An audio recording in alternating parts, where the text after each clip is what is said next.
In today's video, I'm going to teach you how to create an email campaign in Zoho Campaigns. By the end of this walkthrough, you'll know exactly where to go, what to click, and how to get your campaign ready to send. Let's start from the very beginning. First, open your browser and go to Zoho Campaigns, then log into your account. Once you're signed in, you'll land on the main dashboard. This is the central hub where you can see an overview of your recent activity, reports, and other tools. Take a second to let the page load completely so all the menus appear.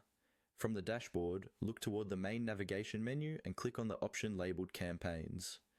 This is where all of your marketing campaigns are managed. Clicking this will bring you to a dedicated campaigns area where you'll see different types of campaigns and any that you've already created. Within the Campaigns section, find and select Email Campaigns. This narrows things down so you're only looking at campaigns that will be sent via email.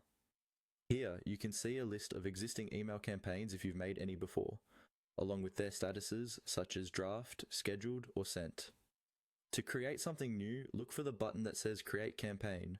It's usually prominent on the page, often near the top. Go ahead and click that. This is the starting point for building your new email campaign from scratch.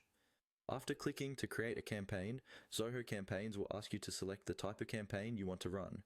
Depending on your account, you might see options like a regular email campaign, an A/B test campaign, or other specialized formats. Choose the type that best fits your goal. For a simple newsletter or announcement, the standard email campaign option is usually the best place to start. Once you've selected the campaign type, just follow the on-screen prompts.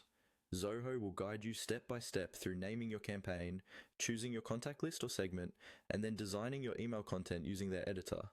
Take your time with the subject line and preview text, since these strongly influence open rates. As you move through each screen, review your choices carefully, especially the sender details and the schedule. When everything looks good and you're ready, you can either save the campaign as a draft, schedule it for a future time, or send it right away, depending on what fits your plan.